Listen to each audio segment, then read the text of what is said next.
साथ जुड़े हैं प्रकाश दीवान। उनसे बात करते हैं कि मार्केट में अब इस समय क्या अप्रोच रखनी चाहिए। Prakash ji, good morning. शुरुआत करते हैं आज के stock of the day, hero of the day के साथ। LIC 8% ऊपर, इस पर क्या भी होगा पहले तो?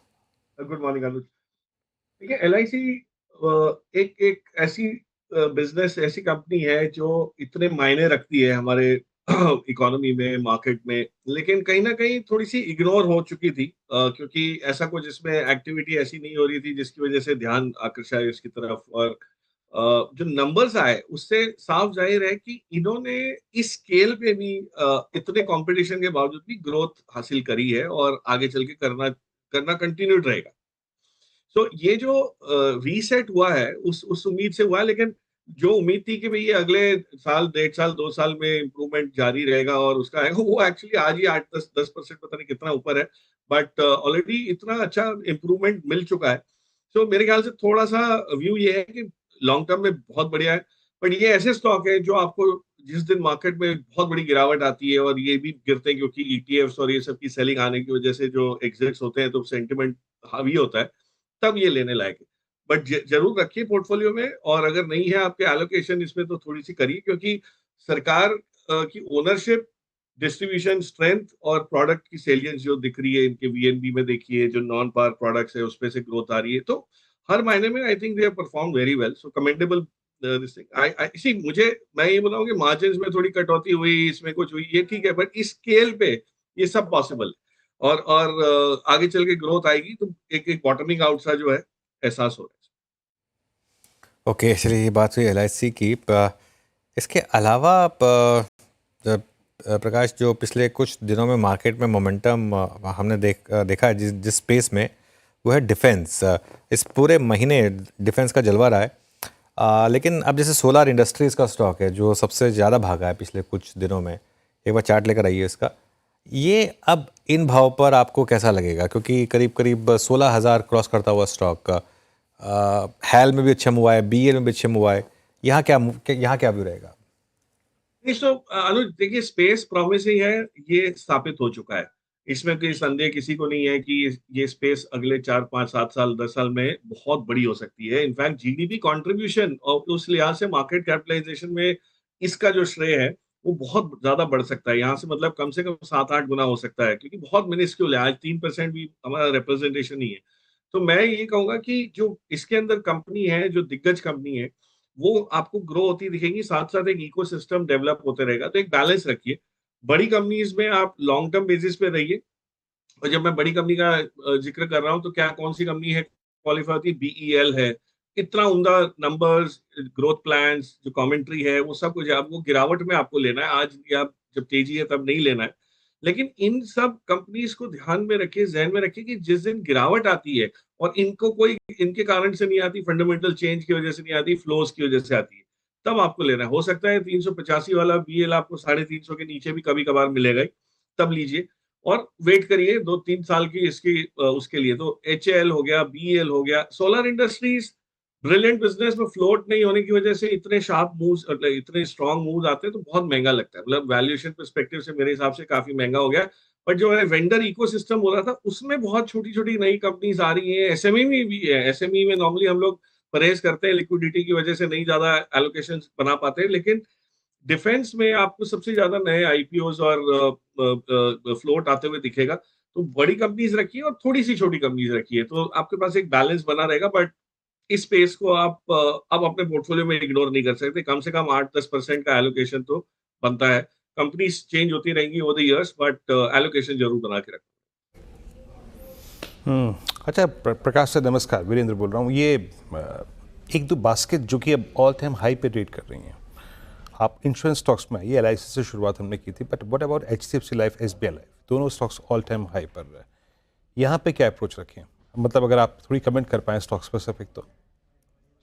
तो नमस्कार वीरू, तो आपने जो सवाल किया उसी में जवाब है कि इसमें हमेशा एक बास्केट अप्रोच कायम बना के रखिए। उसका रीजन मैं बताता हूँ कि जो LIC के नंबर्स आए, बाकी भी HDFC लाइफ के नंबर्स आए, उससे एक चीज जाहिर हुई है कि जो टैक्स चेंजेस आए हैं अभी तक के, जो जो 2 साल पहले शायद थे, लेकिन उसकी असर आपको ये था कि इससे स्लो डाउन होगा, प्रोडक्ट मिक्स कंपनीज कैसे अडेप्ट कर पाएंगी, उससे साफ जाहिर है कि ये एस्टैब्लिश हो गया है कि मार्केट ने एक्सेप्ट कर लिया।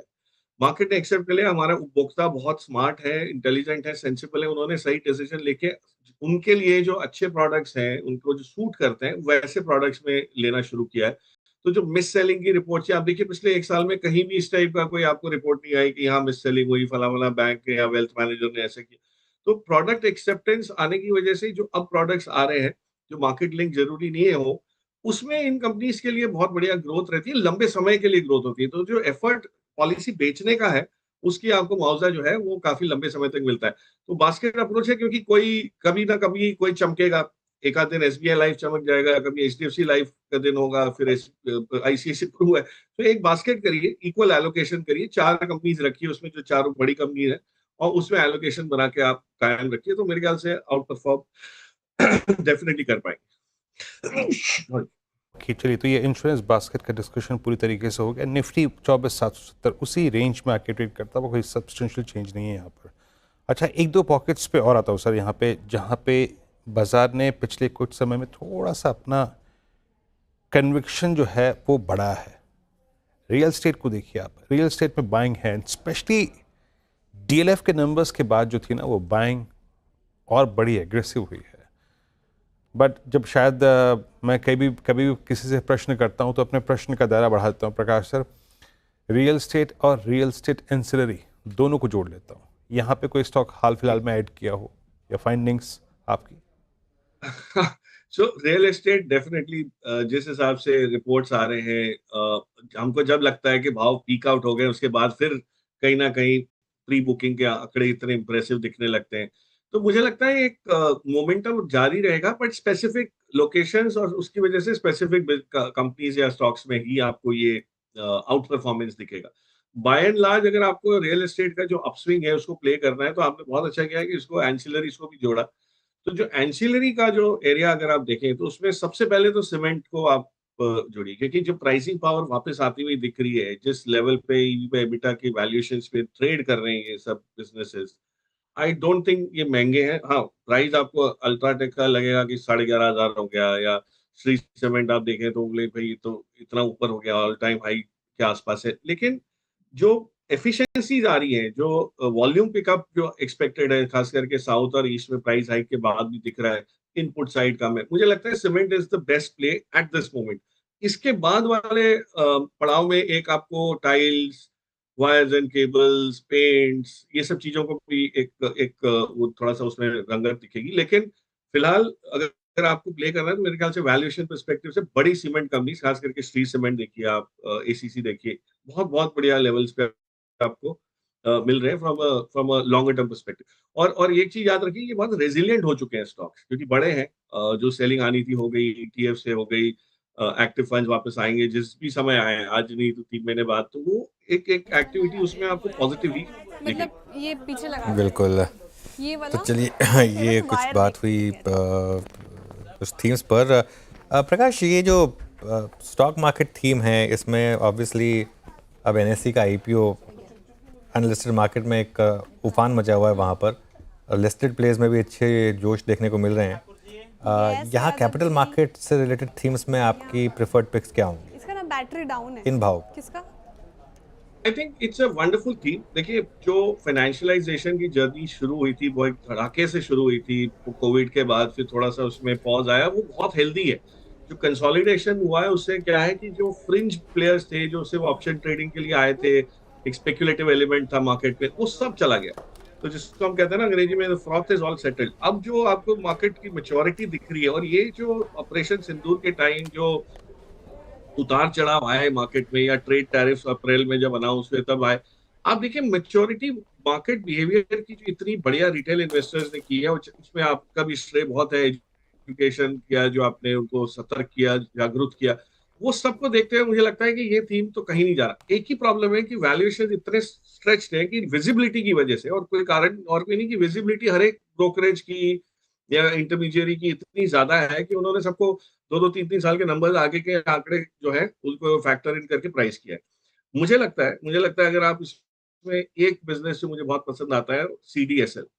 और सीडीएसएल को क्यों मैं बता रहा हूँ कि सीडीएसएल की ग्रोथ स्टॉक मार्केट से तो आएगी आएगी, जैसे जैसे म्यूचुअल फंड का वो आएगा, जो बीएसई स्टार की वजह से धीरे धीरे हम देख रहे हैं कि बहुत इजी हो गया है, बहुत पॉपुलर हो गया है। और जिस हिसाब से अब डिजिटल एक्टिविटी हो रही है, चाहे वो नॉमिनेशंस को लेके हो, विड्रॉल्स को लेके हो, मुझे लगता है कि सिस्टमैटिक सीडीएसएल जैसे जो सिस्टमिक बिजनेसेस हैं, जो सिस्टम की बैकबोन है, और मार्जिन इतने अच्छे लगे, वो आप गिरावट पे लीजिए।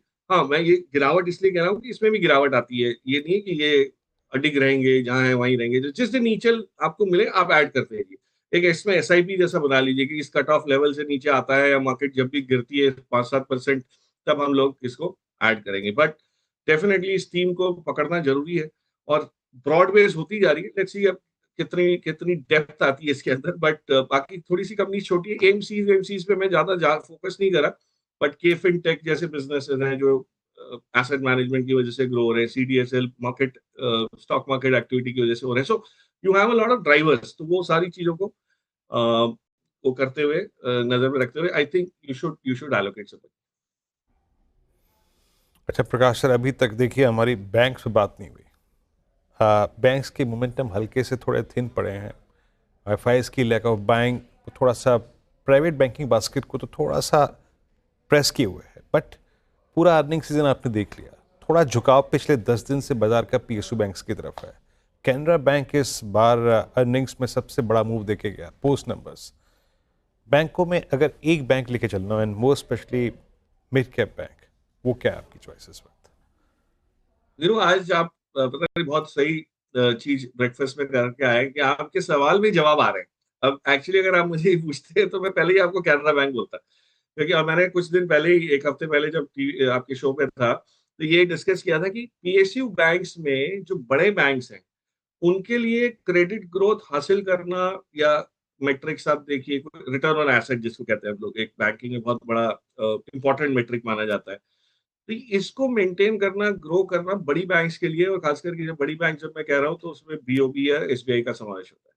उसके बाद अब सीधा देखते हैं कैनरा बैंक आता है। कैनरा बैंक बहुत छोटी बैंक नहीं है, लेकिन बहुत बड़ी भी नहीं है। और कैनरा बैंक में जो लीवर्स हैं, जो जिस हिसाब से इन्होंने ग्रोथ हासिल की है, जिस पॉकेट से ग्रोथ हासिल की है, वहां कोई आंच आने की उम्मीद दिख नहीं रही। और एक चीज बता दूं आपको, जून के महीने में आरबीआई का रेट कट की जो धारणा लग रही है, वो अगर 50 बेसिस पॉइंट होता है, तो आप सोच सकते हैं कि पीएसयू बैंक्स को ट्रेजरी से, मतलब कई कई जगहों से कितने फायदा कितना होने लगेगा। तो आई पर्सनली फील कि पीएसयू बैंक्स इस वजह से भी चल रहे हैं कि रेट कट को डिस्प्रोपोर्शनेट बेनिफिट उनको मिलता है, और वो ट्रांसमिशन जैसे जैसे होगा, इनकी क्रेडिट ग्रोथ, निम एक्सपेंशन, ये सब चीजें होंगी, जिसकी वजह से ये अभी तक प्राइस टू बुक के रेशियोज देखें तो बहुत नॉमिनल चीज पे मिल रहे हैं। In fact most banks are available at price to book ratio जो 2.5 साल 3 साल पहले थे। तो अभी तो ग्रोथ आनी शुरू हुई है, और अगर ग्रोथ आएगी, और आरबीआई ने डिविडेंड इतना दे दिया है सरकार को, एक्सपेंशन की बात हो रही है, ये सब देखते हुए पीएसयू बैंक्स बिल्कुल चल रहे हैं, कोई सवाल ही नहीं उठता उसका। लेकिन थोड़ा सा सिलेक्टिव रहिए। बहुत छोटे छोटे बैंक्स में अगर आप जाएंगे तो वहां पे टाइम ज्यादा लगता है। But Canara bank I think is excellent as a buy. Track record अच्छा है, डिविडेंड देने की एक एक मैनेजमेंट की हमेशा वो रहती है चेष्टा। आई वुड पर्सनली फील कि मिड साइज बैंक्स में या लार्ज बैंक्स में पीएसयू साइड में ही आप। चलिए प्रकाश जी, बहुत बहुत शुक्रिया आज जुड़ने के लिए हमारे साथ। वैसे वीरू का नाश्ता बहुत सिंपल होता है, वो सुबह सुबह अपना डब्बा पैक करा के लाते हैं, सुबह सुबह ऑफिस में 6 बजे पहुंच जाते हैं, सुबह सुबह चाय और बिस्किट, वो न्यूट्री चॉइस के उनके बिस्किट, और उसके बाद वो घर से जो टिफ़िन लाए होते हैं, वो मैं इसलिए बता रहा हूँ कि मैं जब दिल्ली जाता हूँ तो मैं शेयर करता हूँ उनके साथ। हाँ, तो इसके लिए वो सब वीरू ही मेरे को ब्रेकफास्ट लंच सब वहाँ पे कराते हैं, तो इसके लिए मैं एक्सपीरियंस से बता सकता हूँ आपको। चलिए बहुत बहुत शुक्रिया आज हमारे साथ जुड़ने के लिए। और अब हमारे